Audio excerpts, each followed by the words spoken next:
السلام علیکم. امید ہے سب خیریت سے ہوں گے, خوش باش ہوں گے اور ایمان کی بہترین حالت میں ہوں گے. جی تو جانیں ادا کی اب تک 9 ایک ساتھ مکمل ہو چکی ہیں. امید ہے آپ کو پسند آئی ہوں گی. ہم حاضر ہیں قسط نمبر 10 کے ساتھ. امید ہے یہ بھی آپ کو پسند آئے گی. بنا وقت ضائع کیے چلتے ہیں قسط کی جانب. 3 دن کے بعد اسے ہسپتال سے ڈسچارج کر دیا گیا تھا. وہ ایک بار پھر اسی گھر میں اسی کمرے میں آ گئی تھی. اس مکان کے در و دیوار پر اسے خاموش چیخوں کی آواز آتی تھی جو کبھی کسی نے نہیں سنے تھے, جو آج تک اس کے ہی سینے میں دفن تھے. اس کے کانوں میں وہ بین گونجتے تھے جو کبھی کسی نے نہیں سنے تھے, جو اس کی ہی سماعت میں گونجتے اسی کا ضبط توڑ دیتے تھے. عمل اس کی ہر ضرورت کا پہلے سے زیادہ خیال رکھ رہی تھی. دارم سے وہ نہیں ملی تھی. وہ شاید اس کے سامنے آنا ہی نہیں چاہتا تھا. فی الحال دن گزر رہے تھے, کبھی برق رفتاری سے کبھی سست رفتاری سے. اس کی عدت کو 3 ماہ گزر گئے تھے. عمل اکثر اس کے ساتھ ہی سو جاتی تھی. وہ اس کے خیال سے ایسا کر رہی تھی.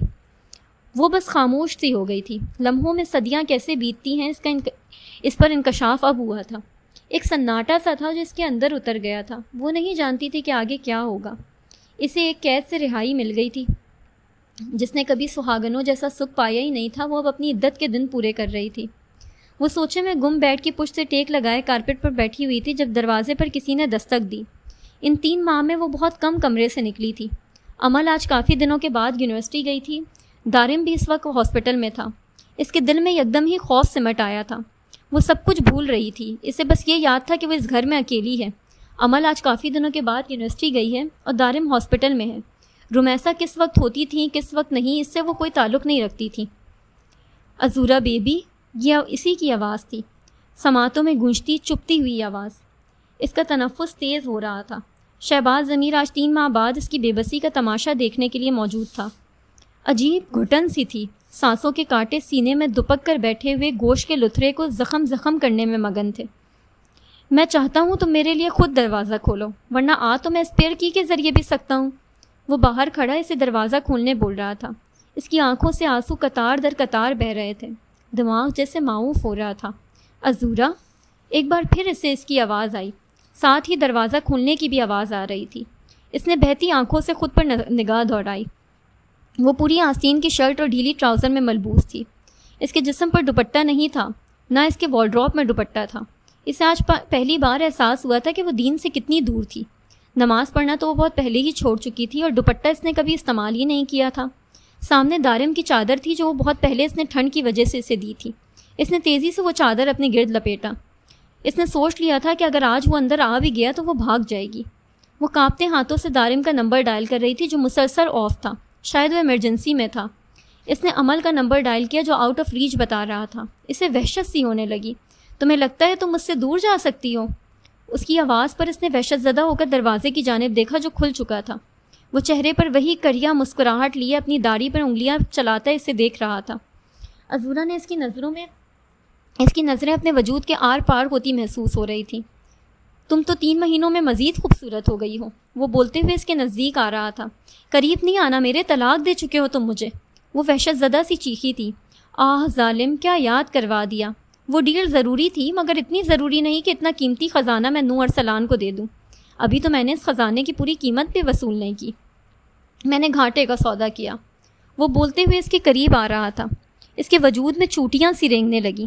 میرے قریب نہیں آنا, جان سے مار دوں گی میں تمہیں. وہ کانپتی ٹانگوں سے دور ہٹتی لرزتی آواز میں بولی. واہ, تمہیں تو بولنا آ گیا ہے. صرف طلاق نہیں تمہارے منہ میں زبان دیتی ہے. وہ اسے بازو سے تھامتا اپنی جانب کھینچ چکا تھا. چھوڑو مجھے ذلیل انسان, خدا کا خوف نہیں ہے تمہیں. وہ بری طرح روتی اس سے دور ہونے کی کوشش کر رہی تھی. اس کی گرفت کے آگے وہ آج بھی بے بس تھی. اس ذلیل انسان کے ہاتھوں رسوا ہونے سے بہتر تھا کہ اسے موت آ جاتی. وہ شدت سے اپنی موت کی دعائیں مانگ رہی تھی. تمہیں کیا لگتا ہے تم آزاد ہو گئی ہو؟ نور ارسلان کو جانتی نہیں ہو تم. تمہیں تمہاری اوقات میں رکھے گا وہ. وہ اس کے چہرے کے قریب اس کے کانوں میں سر پھونک رہا تھا. وہ اس کی نظریں سائڈ ٹیبل پر رکھے چاقو تک گئی. اسے آج تک اس نے خود کو نقصان پہنچانے کے لیے ہی استعمال کیا تھا. اس نے پوری طاقت سے اس چاقو سے اس پر حملہ کیا. وہ بلبلا کر دور ہوا. اس کے گمان میں بھی نہیں تھا کہ عزورہ اس پر حملہ کرے گی.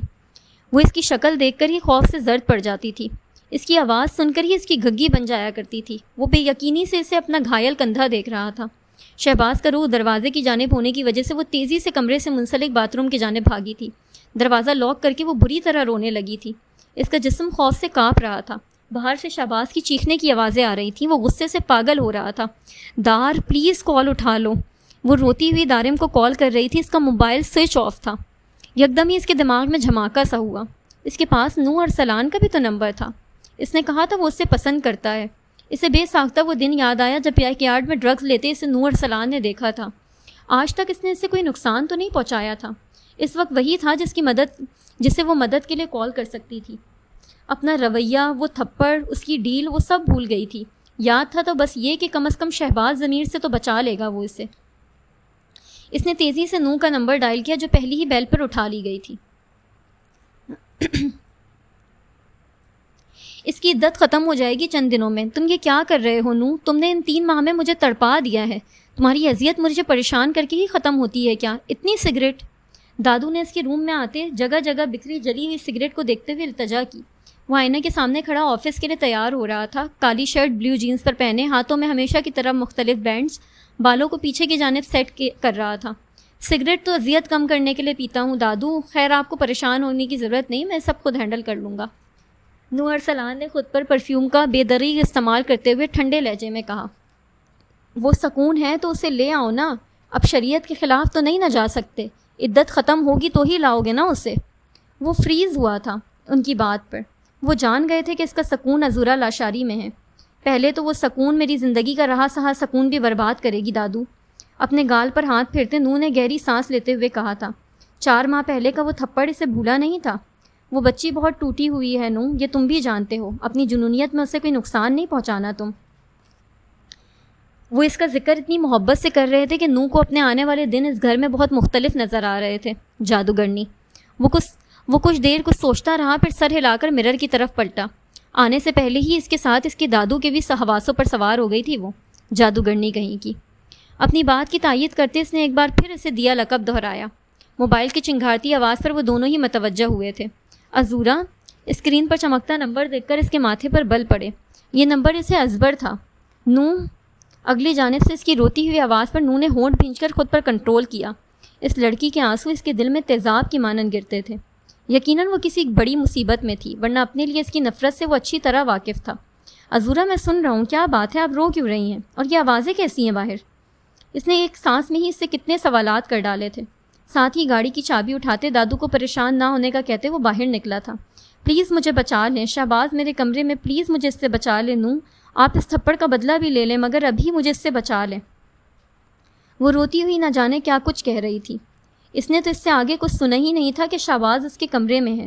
وہ تھپڑ کیا اس کی جان بھی لے لیتی تو بھی وہ شہباز ضمیر جیسے گھٹیا شخص کی نظر اس پر برداشت نہیں کرتا. عذورا آپ کہاں ہیں اس وقت؟ دارم کہاں ہیں؟ وہ پوری رفتار سے گاڑی ڈرائیو کرتے اس سے پوچھ رہا تھا. دار نہیں ہے، میں باتھ روم میں بند ہوں، وہ دروازہ توڑ دے گا، پلیز آ جائیں. وہ دروازہ توڑ رہا ہے. اس کی آواز کی لرزش پر بھی جان گیا تھا کہ وہ کانپ رہی ہے. عذورا میں بس آ رہا ہوں، بس ابھی آ رہا ہوں. آپ نے اپنی حفاظت کرنی ہے، کسی قیمت پر بھی اس شہباز کو حاوی نہیں ہونے دینا. وہاں آس پاس دیکھیں کوئی وزنی چیز ہے یا کوئی لکوڈ وغیرہ موجود ہے تو اسے ہاتھ میں لے لیں. وہ اسے ساتھ ساتھ ہدایت بھی دے رہا تھا. شہباز اگر تو نے ہاتھ بھی رکھا نا اس پر، میں تجھے کتے کی موت ماروں گا. اس کی شریانیں پھٹتی ہوئی محسوس ہو رہی تھیں. اگلی جانب سے شور کی آواز مزید تیز ہو رہی تھی. عذورا مجھ سے بات کریں، کیا ہوا ہے؟ پلیز بولیں. وہ تڑپ کر اسے پکار رہا تھا مگر دوسری جانب سے صرف اس کے چیخنے کی آواز آ رہی تھی. سانس تھم جانا کسے کہتے ہیں؟ زندگی ہاتھوں سے کس طرح سرکتی ہے، یہ نور ارسلان آج محسوس کر رہا تھا. عذورا پلیز بھاگ جائیں، اسے قریب نہیں آنے دیں، اسے جان سے مار دیں، اسے اپنے قریب نہیں آنے دیں. وقت ایک بار پھر بہت پیچھے چلا تھا. روشی بھاگ جاؤ، روشی وہاں سے بھاگ جاؤ، اسے اپنے قریب نہیں آنا دینا. روشے میری جان، یا اللہ میری عزت بچا لے، یا اللہ میری عزت میری زندگی کو اس حیوان سے بچا لے. اس کی سماعت میں اپنی باپ کے کہے جملے گونج رہے تھے. اب فون کے اسپیکر پر عذورا لاشاری کی نہیں روشان ارسلان کی آواز آ رہی تھی. ذہن میں اسے موم کی طرح نہیں، میں اسے موم کی طرح نہیں جانے دوں گا. عذورا خدا کے لیے اس حیوان سے مقابلہ کریں، میرا یقین کریں میں آپ کے پاس آ رہا ہوں. اس کا بس نہیں چل رہا تھا وہ اسے وہاں سے غائب کر دے یا خود وہاں اڑ کر پہنچ جائے. اگر آج اسے دیر ہو گئی تو وہ زندہ نہیں رہے گا. چر کی آواز کے ساتھ گاڑی رکی تھی. وہ تیزی سے اندر کی جانب بھاگا. دروازہ اندر سے لاک تھا، یعنی وہ جانتا تھا اس وقت گھر پر کوئی نہیں ہے. عذورا میں آپ کے پاس ہوں. دوسری جانب وہ اب بھی چیخنے کی آواز آ رہی تھی. بیک یارڈ ایریا جس میں اس وقت اس کی ملاقات ہوئی تھی عذورا سے، اسے یاد آتی وہ پیچھے کی جانب گیا. یہاں سے کودنا آسان تھا کافی۔ وہ دیوار پھلانگ کر اندر آیا۔ اندر سے اس کی چیخوں کی آواز آ رہی تھی۔ وہ تیزی سے آواز کی سمت بھاگا۔ سامنے ہی کمرے کا دروازہ کھلا نظر آیا۔ اندر کی حالت اسے کسی انہونی کا احساس دلا رہی تھی۔ خون کارپیٹ اور بیڈ شیٹ پر گرا ہوا تھا۔ اس نے باتھ روم کی جانب دیکھا، وہاں بھی خون تھا۔ سفید ٹائلز پر خون تیزی سے بہہ رہا تھا، مگر وہ وہاں نہیں تھی۔ دور ہٹو، دار پلیز آ جاؤ، نو۔ اس کی رونے کی آواز دوسرے کمرے سے آ رہی تھی۔ وہ تیزی سے اس جانب آیا۔ سامنے کا منظر دیکھ کر غم و غصے سے پاگل ہونے والا ہو گیا۔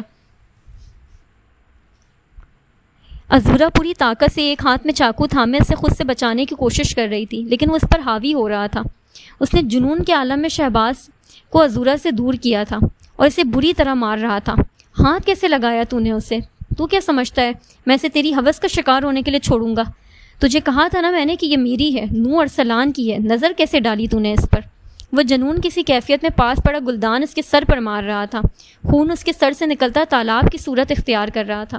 عذورا سہمی ہوئی کونے میں سمٹی رو رہی تھی۔ سرحد سے اٹھتی اس کی جانب آئی، اس کی پشت سے لگی، بری طرح رونے لگی۔ تم اسے مار دو گے تو یہ میری زندگی برباد کر دے گا۔ اسے جان سے نہیں مارو، یہ مجھے کہیں کا نہیں چھوڑے گا۔ اس کے احساس پر وہ ساکھ سا ہوا۔ آج سے 5 ماہ پہلے بھی وہ اسی طرح مدہوشی کے حالت میں اس کے سینے سے لگی تھی۔ اس کے اندر لگی آگ تھم سی گئی۔ اس کا نرم سا احساس جو ہر جذبے پر حاوی ہو رہا تھا، اس کے ہاتھ تھم سے گئے۔ عذورا آپ عدت میں ہیں۔ وہ خود پر ضبط کے پہرے بیٹھاتا آنکھیں مینچ کر بولا۔ دل چیخ کر اسے سینے سے لگا لینے کی گزارش کر رہا تھا، مگر وہ ہوش و حواس میں تھا۔ عذورا آپ کی عدت میں ابھی کچھ دن رہتے ہیں، کچھ لمحے تھے۔ اس کی بھاری آواز ایک بار پھر آئی تھی۔ وہ تیزی سے اس سے دور ہوئی۔ وہ اس کی جانب دیکھے بنا اس سے فٹ دوری پر بیٹھ گیا تھا۔ اس کمرے میں جائیں آپ، وہ ایک بار پھر بولا۔ نظریں اس سے آدھی زمین پر چھوتی چادر پر تھی۔ اس نے کبھی اسے چادر کے دوپٹے میں نہیں دیکھا تھا۔ آج پہلی بار تھا اسے کسی مرد کے ساتھ تحفظ کا احساس ہوا تھا۔ وہ اپنی جگہ سے ٹس سے مس نہیں ہوئی تھی۔ گھبرائیں نہیں، مرا نہیں ہے وہ، اور اگر مر بھی گیا تو قتل کا الزام میرے سر ہوگا۔ جب تک آپ کا داڑ نہیں آ جاتا میں یہاں موجود ہوں۔ وہ جیسے اس کے کہے بنا سب جان گیا تھا۔ لرزتے قدموں سے دارم کے کمرے کی جانب بڑھی۔ دارم کے کمرے میں آ کر اس نے دروازہ اندر سے بند کر لیا تھا۔ وہ دروازے کے ساتھ بیٹھتی چلی گئی۔ نو کے لبوں پر زخمی مسکراہٹ بکھری تھی۔ دل دکھ رہا تھا کسی پھوڑے کی مانند۔ وہ دروازے کے اس پار بیٹھا اس کی موجودگی کا احساس اپنے اندر اتار رہا تھا۔ وہ ایک میجر آپریشن کے بعد اپنے روم میں آیا۔ موبائل وہ ہمیشہ آپریشن تھیٹر جانے سے پہلے ہی آف کر دیتا تھا۔ شکر ہے آپریشن کامیاب رہا، ورنہ میں تو آج ڈر ہی گئی تھی۔ رمشا بولتی ہوئی ہاتھ واش کر رہی تھی۔ کوٹ وغیرہ وہ پہلے ہی اتار چکی تھی۔ اللہ کا کرم ہوا ہے۔ وہ ہلکی سی مسکان اس کی جانب اچھالتا نرمی سے بولا۔ وہ اچھی لڑکی تھی، سادہ لو سی، اپنے لیے اسی پسندیدگی سے آگاہ تھا وہ، لیکن وہ اس کی واحد دوست تھی۔ وہ اسے دکھی بھی نہیں کرنا چاہتا تھا۔ دارم، عزو کیسی ہے؟ وہ اس کے پوچھنے پر اسے عذورا کا خیال آیا۔ روز آنے سے پہلے وہ ٹیکس کر دیا کرتا تھا، اس کی ضرورت کے بارے میں دریافت کر لیتا تھا۔ آج بھی اسے بتا کر ہی آیا تھا۔ رمشا سے اس نے اس کی عدت کے متعلق ذکر نہیں کیا تھا۔ ٹھیک ہے عزو۔ اس کے عزو کہنے پر وہ مسکرایا تھا۔ اس کے انداز میں اب بھی اس کی عذورا کے لیے محبت تھی۔ شاید اس کی وجہ ہی یہی تھی۔ ہاسپٹل نہیں آئی نا وہ، کافی دن ہو گئے۔ وہ اپنے ڈھال سی کرسی پر گرتی ہوئی بولی تھی۔ دارم نے نفی میں گردن ہلاتے ہوئے اسے دیکھا۔ وہ بہت جلد تھک جاتی تھی، اس کا ایسا ماننا تھا۔ مجھے ایسے نہیں دیکھو، تم تو انسانے کے کنبوں سے لگتے ہی نہیں ہو۔ 2-3 کیسز کے بعد بھی ڈاکٹر دارم فل آن ایکٹیو ملتے ہیں۔ وہ اس کی اس طرح دیکھنے کا مطلب سمجھ گئی تھی۔ ڈاکٹرز مسیحا ہوتے ہیں، جانتی ہو نا مسیحا کسے کہتے ہیں؟ مسیحا تھکتا نہیں ہے رمشا، اسے تھکنا نہیں چاہیے۔ اللہ کے حکم سے اس کے ہاتھوں میں زندگیوں کا کھیل ہوتا ہے۔ اس پروفیشن میں آنے سے پہلے میں نے خود سے عہد کیا تھا، مجھے کبھی تھکنا نہیں ہے۔ جانتی ہو جب ماما بابا کا ایکسیڈنٹ ہوا اس دن ہولی ڈے تھا۔ بڑے بڑے ہاسپٹل میں بہت کم ہی ڈاکٹر تھے، اور جو تھے رات کی اس پہر تھکن کا شکار ہو گئے تھے جب ماما بابا کو لایا گیا۔ ان کا کیس کرٹیکل تھا، بہت سے ہسپتال نے تو لینے سے ہی منع کر دیا، اور جہاں ہم لے کے گئے وہاں کا مسیحا تھک چکا تھا۔ اس کی آنکھیں سرخ ہو رہی تھیں۔ 3 سال سے وہ اس کے ساتھ کام کر رہی تھی۔ اس نے آج پہلی بار اپنی فیملی کا ذکر کیا تھا۔ وہ آج سمجھی تھی کہ دارم اصفہان ہر لمحے اپنی مریضوں کے لیے تیار کیوں ہوتا تھا۔ وہ خود کو مسیحا جانتا تھا، اور مسیحا کبھی تھکتا نہیں ہے۔ وہ تو اللہ کے خاص ہوتے ہیں۔ اس نے ہاتھوں میں اللہ نے وصف رکھا ہوتا ہے۔ اللہ کے نوازے لوگوں کو تھکنا نہیں چاہیے۔ اللہ کے نوازے ہوئے لوگوں کو تھکنا کیا جچتا ہے؟ وہ موبائل آن کر رہا تھا۔ عذورا کی اتنی ساری مسڈ کالز دیکھ کر اس نے فکر مندی سے اسے کال کی، جو اب آؤٹ آف ریچ بتا رہا تھا۔ عزو اتنی کال کر رہی تھی؟ وہ زیر لب بڑبڑایا۔ تم گھر چلی جاؤ، اگلی شفٹ شروع ہو رہی ہے، اور پلیز وہاں بتا بھی دو کہ میں جا رہا ہوں۔ وہ اسے ہدایت کرتا تیزی سے ہاسپٹل سے نکلا۔ دل شدت سے اس کی ٹھیک ہونے کی دعا کر رہا تھا۔ اس نے عمل کو کال کی کہ عزو کے بارے میں اسے پتہ ہونا چاہیے تھا۔ وہ بھی کال ریسیو نہیں کر رہی تھی۔ چند لمحے گزرے تھے جب عمل کی کال آئی۔ موبائل آپ کو آپ کے منگیتر کے لیے نہیں دیا گیا، کچھ ضروری کال سننے کی زحمت بھی کر لیا کریں۔ چھوٹتے ہی اس نے طنز کے تیر برسا دیے تھے جو اگلی جانب سے خندہ پیشانی سے برداشت کیے گئے تھے۔ دارم سگنلز پرابلم کر رہے تھے۔ عزو کے بھی کالز ہیں، میں بس گھر جا رہی ہوں۔ اس نے عزلی نرم لہجے میں جواب دیا تھا۔ کیا مطلب گھر پر نہیں ہیں آپ؟ کس قدر خود غرضی کا مظاہرہ کیسے کر سکتی ہیں آپ کے بھروسے چھوڑا تھا میں نے اپنی بچی کو۔ وہ غصے سے پھٹ پڑا تھا۔ دارم ماما بابا تھے گھر پر، میری بہت امپورٹنٹ اسائنمنٹ سبمٹ کروانی تھی، آج لاسٹ ڈیٹ تھی، ورنہ میں کبھی بھی نہیں چھوڑتی اسے اکیلے۔ اس نے مجھے خود کہا تھا کہ میں سبمٹ کروا آؤں۔ اس نے ہمیشہ کی طرح اپنی صفائی دینی چاہیے، مقابل اس پر اس کی بات کا اثر انداز ہی کب ہوتی تھی۔ دفع کرے یار اپنے بابا کو، مجھے بس میری بچی سے سروکار ہے جس میں آپ کے بھروسے چھوڑ کر گیا تھا۔ یاد رکھے میں آپ کی زندگی عذاب بنا دوں گا عمر شہباز اگر اسے تھوڑا بھی نقصان ہوا تو۔ وہ وارننگ دیتے انداز میں بولا تھا۔ اس کی یونیورسٹی راستے میں ہی پڑتی تھی، کچھ سوچ کر اس نے رخ یونیورسٹی کی جانب کیا۔ کچھ ہی دیر میں وہ اسے باہر آتی نظر آئی تھی، سفید سادہ سے جوڑے میں ملبوس براؤن چادر لیے، خود کو چھپاتی، ہاتھ میں پانی کی بوتل لیے دوسرے ہاتھ سے موبائل چیک کرتی چلی آ رہی تھی۔ وہ یقیناً عزو کے ہی کالز چیک کر رہی تھی۔ وہ دور سے بھی اس کے چہرے پر پریشانی دیکھ سکتا تھا۔ وہ جانتا تھا وہ اپنی پڑھائی کے لیے کتنی حساس تھی۔ اس کا دل کچھ نرم ہوا۔ اگلے ہی لمحے اس کے چہرے پر ایک بار پھر پتریلے تاثرات تھے۔ عمل اپنی بے دھیانی میں کسی شخص سے ٹکرا چکی تھی جو یہ اتفاقاً سفیان خاور تھا۔ اب وہ اس سے معافی مانگتی آگے بڑھ رہی تھی۔